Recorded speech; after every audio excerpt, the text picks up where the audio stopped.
Welcome back to BourseTV. I'm your host Rod North, and today we'll be chatting with Singapore billionaire Mr. Ching, who back in 2015 was a shareholder, director and major funder and supporter of former Australian ASX listed company NewSat Limited. Just to set the scene, NewSat Limited at that time was a leading Australian satellite communications company that aimed to build and operate its own satellites to provide broadband and data services across Australia and international regions, including the Middle East, Asia and Africa. It also owned and operated 2 teleports, one in Adelaide and one in Perth, and had US support and accreditation. NewSat secured major contracts, such as placing an order with Lockheed Martin in the US for the build of its $600 million Jabiru-1 commercial satellite, and at that time raised a significant amount of money through export credit financing. But persistent delays and funding issues led to defaults and ultimately the company entering into administration in 2015, with its satellite project collapsing and the company being liquidated later that year. Roll forward to 2026. The legacy of NewSat after its collapse continues to make news in Australia and around the world through both business and legal circles. In particular, the recent case brought by the liquidator as the plaintiff after a 5-year legal process will see an action finally having its day in court. This case will commence in April 2026 in the Victorian Supreme Court, where the plaintiff is seeking up to $5 billion in damages. Welcome, Mr. Ching, to BourseTV. Can you please tell us about how and over what period you built your company Oxley Holdings in Singapore into a highly successful international business enterprise? And talk about some of the projects you've undertaken around the world. Oxley Holdings is listed in 2010, and we have a 16-year journey. And we have actually gone to 11 countries. In Europe, London, Dublin, and in Asia, we actually went to Malaysia, Indonesia, Japan, China, Australia, Cambodia, Vietnam, including Singapore, of course. And we have undertaken almost about 57 projects completed, and we still have a few more projects to go. And so far so good. We managed the pandemic well.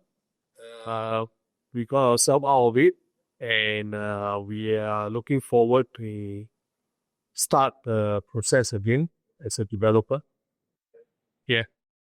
And interestingly, you're doing some project work in Australia, in particular on the Gold Coast. Do you just want to tell us a bit about that sovereign collection? Yeah, that's a personal project, nothing to do with my company, because I owned the sovereign island marina for more than 8 years and decided to actually submit for redevelopment during the pandemic because things are not doing well, and the development looks older along the way. So I thought to upgrade everything would be a new development, including a new upgrade of the yacht berth and walkways. And we got the permit. So far so good. We are planning to start the construction in June this year. We are engaging various builders to quote for the project. And I'm looking forward for this construction to start soon. And that's a pretty big project, Mr. Ching, with a value in excess of 150 million Aussie. Yeah, this is supposed to be a super luxurious project. I've engaged various consultants, including a Japanese interior designer, to do a super luxurious finishings and furnishing apartments and pavilions. It will be around total value around 150 to 160 million. Fantastic. And that'll obviously set a whole new standard of luxury in Australia and particularly on the Gold Coast. So that's very exciting. We'll all be looking forward to seeing that. Just moving on, you've been listed in the 50 Rich list in Singapore back in 2018. I know that wealth certainly has different measures, and obviously they calculate it primarily from your involvement in your listed company, Oxley Holdings Limited. But, that's back in 2018, and I assume your wealth has significantly increased since then. So how would you sort of characterise it today? I guess it has to increase because over the years I have accumulated a lot of buildings, shop houses, properties, apartments, and childcare centers, and also new businesses involving pharmaceutical businesses, e-payment businesses, and of course, private credit businesses, finance businesses as well. So I think overall, definitely, I could say it's double of what I'm worth the last time. Excellent, because there's obviously always a lot of interest in that. But, as you say, there's a differentiation between your public wealth and your private wealth. Just moving on, tell us about how you initially got involved with the ASX-listed satellite company NewSat Limited in Australia. There was a roadshow conducted by NewSat, and coincidentally, one of my partner in the private development project approached me, and I was briefed now on the prospect of this NewSat company launching a satellite supported by 4 governments, including United States, Australia, France, and Malaysia, and looking for equity before Exim Bank and the rest of the bank will provide a loan to help NewSat to develop and manufacture a satellite, including a launch rocket by Arianespace. The satellite would be built by Lockheed Martin. So looking at the future at the time, I am very interested in satellite because of the services they provide. And I know that all these services, which is related to internet services, is going to be a daily way of life, and it will just be more enhanced and quicker, and especially when all these satellites are beaming through Asia, Africa, and Middle East, which is the main stream of huge developments progress for the next 10 years. That's why I decided to invest in it together with my partners and associates in Singapore. So at that time, of course, satellites from an Australian perspective in terms of world standards was at the leading edge, and Australia hadn't launched its own satellite. So in the context of 11 years ago, that was a pretty big deal for Australia to be going down that route. Is that correct? Yes. So Australia doesn't have a satellite present until today, and that year was supposed to be the happening for Australia to finally own a satellite, in itself. And I remember Mr. Bob Hawke was actually canvassing for this project as well, because he believed that Australia does need a satellite present in the world. But unfortunately, this project didn't take off. And of course, at the time, you had the support of Kim Beazley, who was the ambassador at Washington. So there are a lot of well-known Australians really supporting, that opportunity at that time, as I recall. Yes, you're right. There are so many people hyping for this the NewSat to actually launch a satellite in space, because this is yeah. And Australia was obviously looking to do something in respect to the NBN. So I think Malcolm Turnbull at the time, would have been looking at it. So, it was well ahead of its time and so advanced at that particular point in time. But tell us now about the story of what actually happened around 2015 in your own words. What was your financial exposure to the company? I think through my mezzanine loan and further mezzanine loan when the lenders require it, and all the shares that I bought in the market to sustain the plummeting shares price, I think probably I have invested almost about, at the time, 100 and more than 110 million for sure. And unfortunately, this happened because uh, after the financial close, the lenders decide not to commit any more fundings for NewSat to continue. When the satellite is almost 1 year near to completion and to be launched into space, and probably 70-80% completed.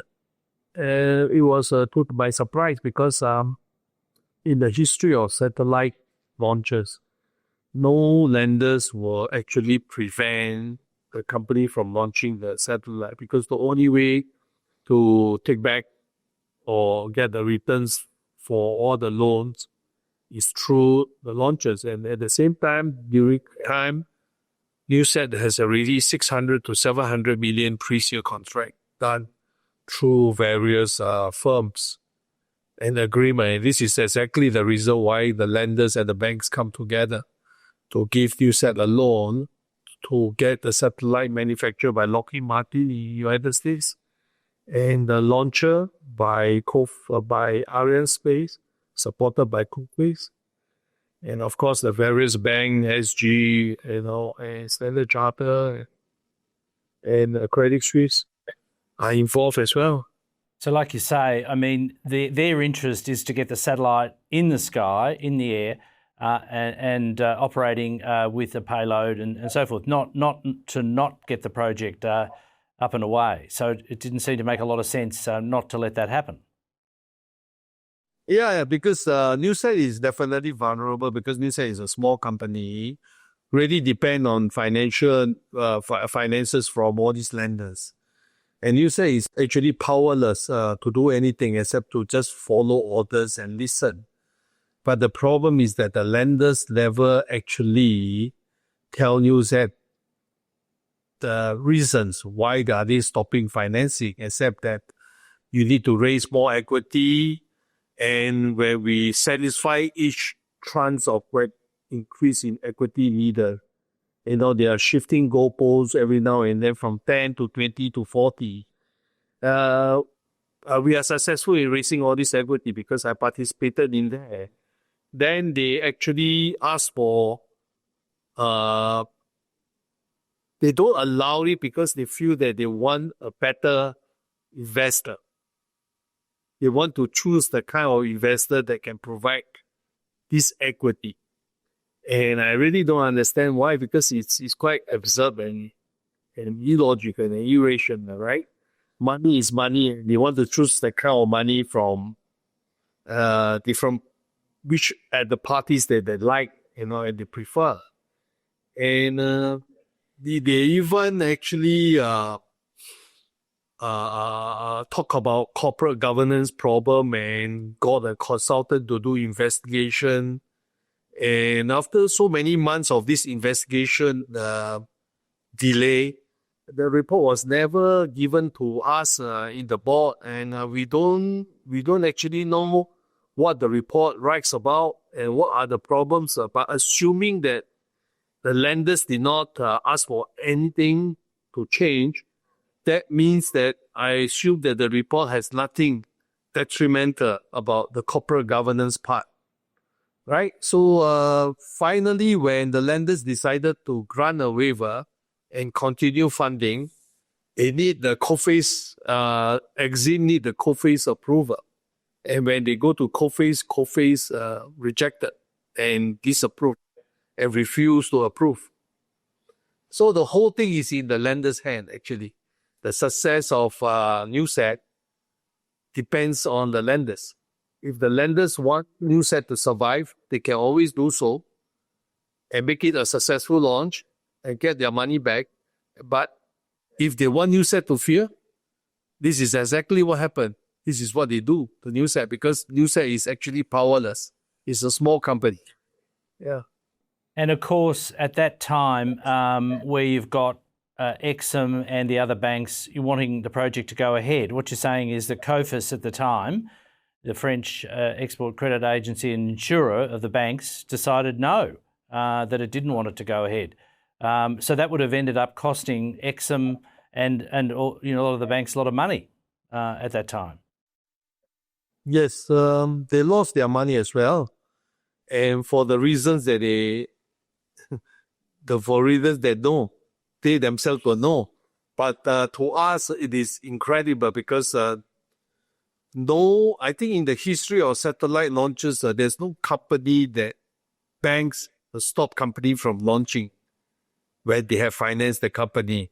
Because the only way to get back their money is when the satellite is launched and you get payback, right, from all the services you felt. So I'm very excited because I waited for so many years, for the trial date to happen. And now finally, the judge has ordered trial in April. And I cannot discuss a lot about the discovery that we have made, but it will be very interesting during the trial what we have found out, that you will be exposed to the public what actually happened, that this satellite was not launched, and the reasons why will be known in public, and let the public judge what are all these big banks doing to the small shareholder. Of course, you probably can't comment on it, but I mean, it has been widely reported in the press that the current president of France, Emmanuel Macron, at the time was the head of COFIS and signed that document. So I gather that will be something that potentially will come out through the court proceedings to commence in the Victorian Supreme Court in April. Yeah, I definitely, I think the lawyers will look at this issue very carefully, because we also don't want to call Mr. Macron as a witness for the sake of calling it, because there has to be a reason to establish the truth why COFI stopped the funding and disapproved the waiver. And there might be some reasons behind. It's either COFI or the Minister of Finance at the time, Mr. Macron. So if we need to seek the truth, we have to apply through the court, the judge, to order Mr. Macron as a witness, hopefully, because the important thing is to seek the truth. Yep. And of course, when a company collapses, as NewSat did, there's a lot of collateral damage, not only yourself, but obviously creditors. And then people can't forget about the 6,000 or 7,000 NewSat shareholders who lost their investment in the company too, Mr. Ching. That's a lot of Australian shareholders who may not be that wealthy as well, and they lost their investment in the company. Yes, this is a very sad thing, because I think there are more than 7,000 shareholders, and during that audio period, I can see a lot of people have been writing, asking for help.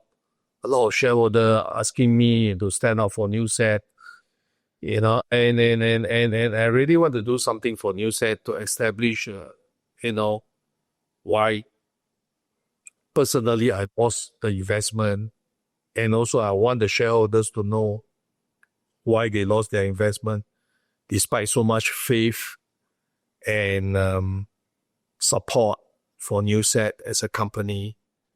And so many governments are involved, and we are being financed by good banks. And we have done the due diligence. They had done the due diligence. They have recommended the loan to us.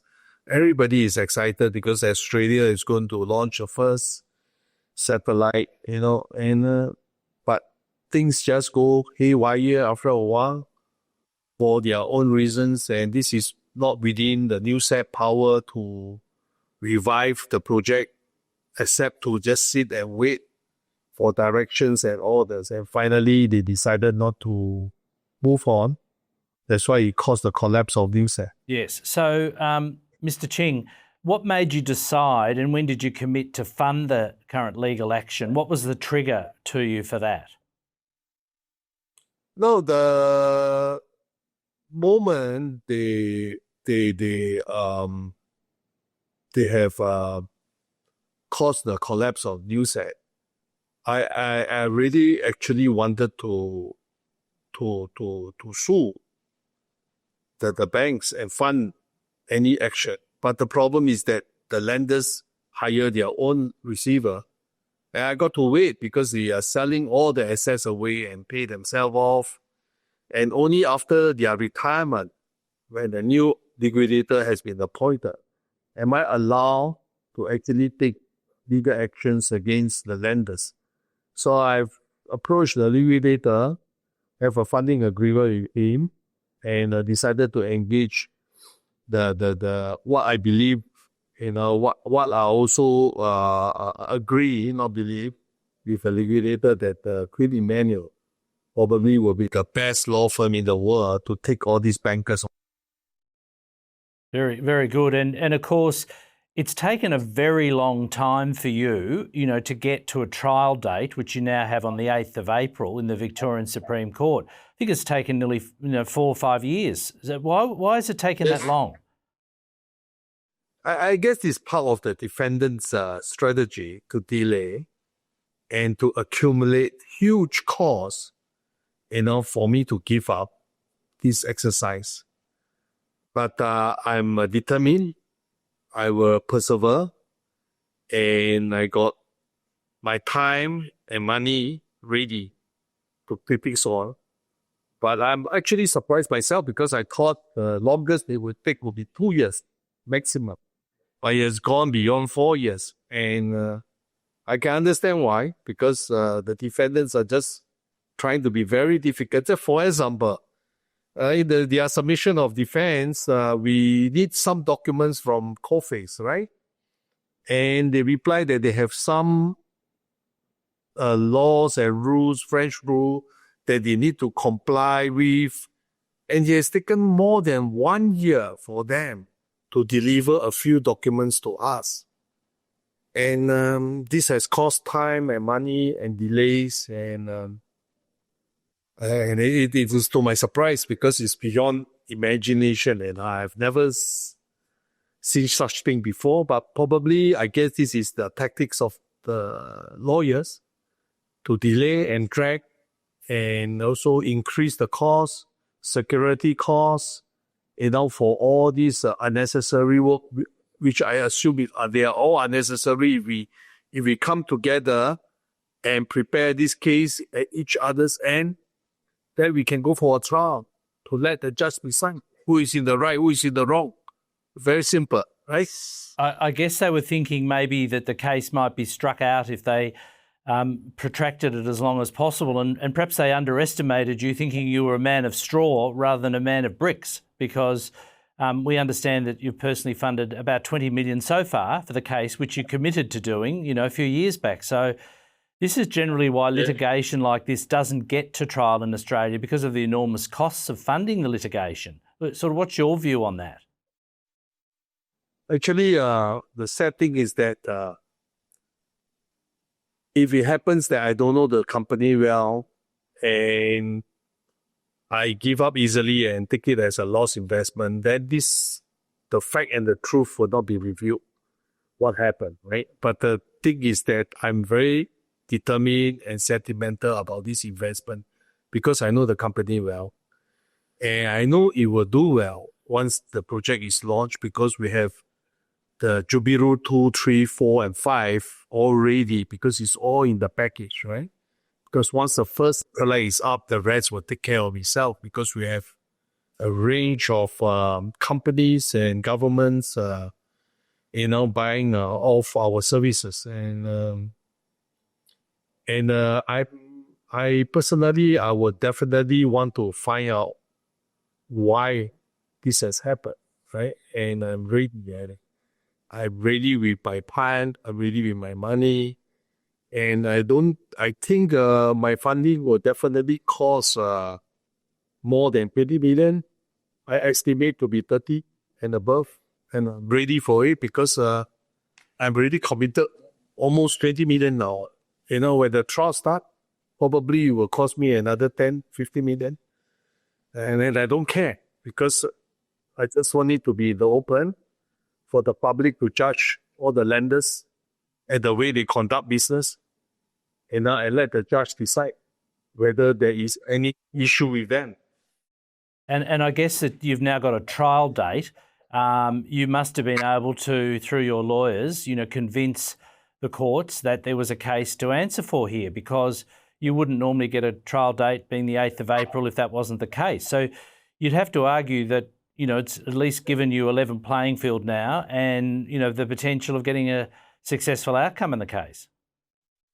Yes, I think in Australia, the legal system, it is mature, and you need to present everything. And the judge will decide whether you have a case before they allow you, right, to first file a claim in court.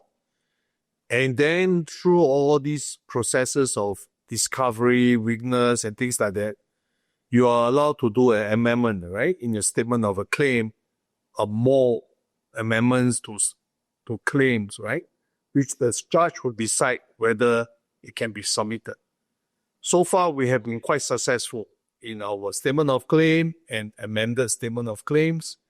It shows that we do indeed have a case, and there is a case for the defendant to answer.